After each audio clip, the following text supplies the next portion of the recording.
Siapa yang mampu menjaga Petronas? Monolog saya pagi ini bertajuk sedemikian kerana saya lihat kebelakangan ini pemimpin kita di Putrajaya, pemimpin kita dari parti-parti politik Semenanjung jelas tidak pedulikan nasib Petronas. Mereka hanya memikirkan kepentingan politik masing-masing. Saya mendengar kenyataan Presiden Petronas mengumumkan proses pemberhentian kerja ramai pekerja-pekerja Petronas. Syarikat yang bertaraf antarabangsa ini sudah tentunya memikirkan keperluan pekerja-pekerja mereka untuk jangka masa panjang. Jadi bila dengan terkejut mereka terpaksa memberhentikan mereka semua, ini ada sesuatu yang tak kena, sudah tentunya.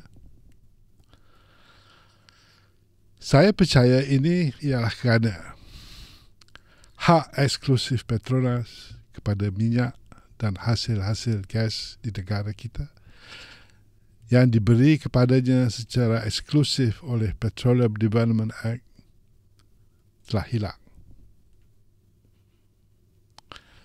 Bila Perdana Menteri berkata perjanjian Petronas dan Petros Sarawak telah selesai, apa maksudnya?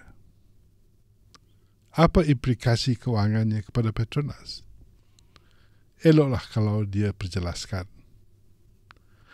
Bila seorang Menteri Kabinet kata PDA 1974 tidak terjejas, itu mustahil. Bagaimana hak eksklusif Petronas di bawah Undang-Undang Persekutuan tidak terjejas jika Sarawak menjadi sole aggregator untuk mengendalikan gas di Sarawak? Kerajaan perlu memperjelaskan semua ini, jangan hanya buat kenyataan. Bila Mahkamah Tinggi memutuskan Sarawak ada hak untuk mengutip SST, iaitu cukai jualan petroleum products, mengapa Putrajaya tidak membuat rayuan tentang keputusan ini? Itu hanya keputusan Mahkamah Tinggi.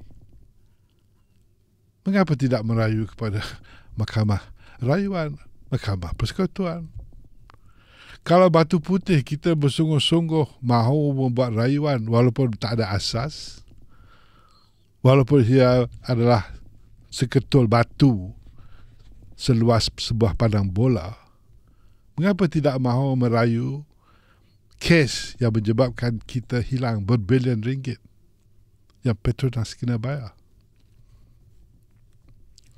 Apakah bayaran 2 bilion yang dibuat oleh Petronas itu jumlah kecil sampai tidak mahu membuat rayuan?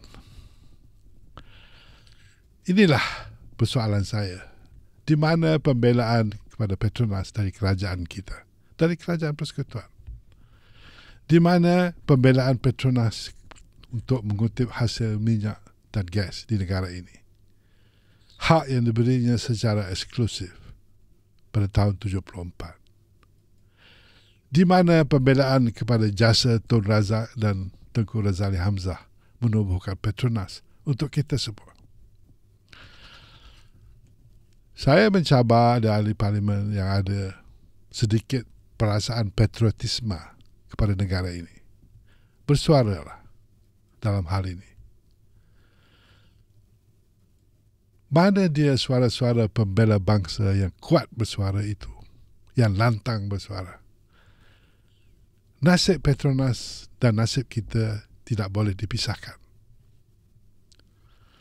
Petronas perlu membantu kerajaan dengan hasil minyak dan gasnya, membayar gaji pekerja, membayar kos infrastruktur, membayar jentera kerajaan. Dan kita tahu, projek Petronas di luar negara tidaklah semua berjaya, malah mempunyai banyak cabaran.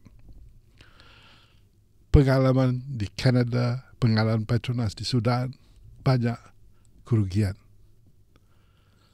Jadi Petronas bergantung pada hasil minyak negara diberi kepadanya untuk menjaga kepentingan kita semua. Kalau hasil minyak negara dan gas negara diberi semuanya kepada Sabah dan Sarawak, apa yang ada pada kita? Saya menyeru ambillah berat kepada nasib Petronas, kerana ia adalah nasib kita semua. Projek yang diberitahu oleh kerajaan berbeza sana berbeza sini itu hasilnya belum tahu. Dengan penswastaan hak harta-harta kerajaan yang lumayan, penswastaan airport, itu semua membimbangkan kita semua. Jadi sebab itu kita perlu jaga Petronas.